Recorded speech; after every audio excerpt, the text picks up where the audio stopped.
Almagro niega que la estrategia de la OEA fuera sacar a Maduro del poder este año. El secretario general afirma que el objetivo del organismo ha sido redemocratizar el país caribeño y eso ha tenido un resultado positivo. Luis Almagro, secretario general de la Organización de Estados Americanos, ha aclarado este jueves que el objetivo del organismo fuera sacar a Nicolás Maduro del poder este año. El objetivo que podíamos tener en la OEA y que quizá difiere con la estrategia que otros podían tener era redemocratizar el país, ha dicho en una rueda de prensa en Washington. Cerrando el año, Almagro califica de positivos los alcances y resultados obtenidos en dicho propósito, considerando la realidad venezolana. En enero se cumple un año desde Juan Guaidó se proclamó presidente interino de Venezuela, reconocido como tal por más de 60 países, pero no ha materializado su plan: cese de la usurpación, gobierno de transición y elecciones libres.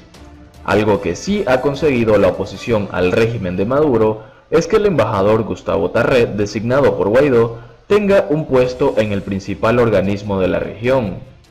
Nuestra estrategia era que Venezuela no abandonara el sistema interamericano, que tuviera capacidades de representación de sus poderes democráticos y de aquellos que realizaban tareas de fortalecimiento institucional o de promoción de la democracia en el país, explica Almagro, que en marzo opta por un segundo mandato frente a la OEA. Esta estrategia no podía confundirse con una estrategia de sacar a Maduro. Yo creo que la estrategia nunca podía ser sacar a Maduro, dijo. El trabajo del organismo se enfocó entonces, según el secretario general, en fortalecer las instituciones democráticas dentro del país, dar garantías a las víctimas de violaciones de los derechos humanos y de crímenes de lesa humanidad, tratar de generar condiciones para paliar y aliviar la crisis humanitaria y los efectos de la crisis migratoria. Para el secretario general, lo que mantiene a Maduro en el poder son 6 pilares, que nunca han sido desafiados: la presencia de más de 20.000 cubanos en Venezuela, la financiación ilegal que recibe el Ejército de Liberación Nacional, la mayor organización guerrillera que opera hoy en Colombia, la presencia de los disidentes de las FARC, los fondos que obtiene la Hezbolá e Irán del narcotráfico en el país caribeño, los cárteles de droga y el propio aparato represivo que opera en el régimen. En el listado no menciona a China, el gran acreedor de Venezuela. Le ha prestado a Caracas cerca de 62 millones de dólares, unos 54 millones de euros, en la última década, según la base de datos de financiación China-América Latina del Diálogo Interamericano y la Universidad de Boston. Ese es un tema del fracaso del propio sistema bolivariano. No tiene sentido trasladar la responsabilidad a nadie, comenta el secretario general. La razón por la que China o Rusia no figuran en el listado de los responsables de que el líder chavista no abandone Miraflores, explica Almagro, es que ambas potencias han resuelto siempre muchísimas cosas negociando. Con ellos en algún momento siempre ha sido posible arreglar y es posible arreglar y resolver. Son países prepositivos para alcanzar soluciones porque les interesa que las cosas funcionen bien y les interesa ser parte de la solución. Los problemas son los otros pilares. La salida de Evo Morales. El lapidario informe de la OEA sobre las graves irregularidades efectuadas durante las elecciones presidenciales de Bolivia en octubre desempeñó un papel fundamental en la renuncia de Evo Morales. La mañana del 11 de noviembre, Morales, siguiendo con las recomendaciones del documento elaborado por el organismo, convocó nuevas elecciones y se comprometió a renovar la totalidad de vocales del Tribunal Supremo Electoral. Más tarde, el jefe del ejército, William Scaliman, presionó al líder indígena para que renunciara al cargo. Horas después, abandonó la presidencia. Uno de los hechos que llamaron la atención durante la jornada fue el silencio de la OEA respecto a la presión efectuada por los militares, que varios países latinoamericanos como México y Uruguay han calificado de un golpe de Estado. Sabíamos que Morales estaba hablando con su comandante en jefe, Scaliman. Habló varias veces en el día. Scaliman les recomendó como amigo: no hay otra. Este despropósito institucional que has creado en el país no tiene otra manera de resolverse, narra Almagro. Para el secretario general, las presiones militares no fueron el motivo de su renuncia. sino el abandono de sus bases. Creo que su renuncia era lo único posible y creo que además era lo único que él mismo quería, por las conversaciones con él, por las conversaciones que tuvo con el jefe de gabinete, por las conversaciones que tuvo su equipo. Eso ya estaba 5 días antes, explica Almagro, dejando caer que la salida del líder indígena estaba prevista una semana antes de que ocurriese. Y ahora, ¿a quién reconoce Josep Borrell? ¿A Maduro o a Guaidó? Josep Borrell dice que para resolver la crisis de Venezuela hay que cambiar la estrategia de sanciones. ¿Qué espera Juan Guaidó de Josep Borrell como canciller de la Unión Europea? Lo que dice sobre Venezuela Josep Borrell como alto representante de política exterior de la Unión Europea ya lo decía cuando era canciller de España. Considera que la estrategia internacional contra el régimen no ha funcionado porque Nicolás Maduro sigue donde está, en el poder. Por eso pide realismo. ¿Pero qué quiere decir con esto? Esta postura de Josep Borrell es el reconocimiento de que la decisión de Europa de romper con Nicolás Maduro fue un error. Ahora Europa se encuentra descolada sobre qué hacer con Maduro, porque no parece que vaya a caer el régimen por sí mismo, y las sanciones tampoco están suponiendo una caída, sino empeorando la salida. Son declaraciones al diario Al Navio de Ana Ayuso, investigadora principal para América Latina del Centro de Relaciones Internacionales de Barcelona, en referencia a las últimas declaraciones del alto representante de política exterior de la Unión Europea sobre la posición de Bruselas con Venezuela. Josep Borrell dijo: "Hay que ser realista, las cosas como son. Casi un año después, Guaidó sigue donde estaba y Maduro donde está. Si Maduro no se quiere marchar, tenemos un problema. Esto no se arregla con invocaciones a la divinidad". No es un posicionamiento nuevo de Borrell. En agosto, siendo ministro de Asuntos Exteriores de España, dijo que en Venezuela es Maduro quien tiene el control de la administración, del ejército y del territorio.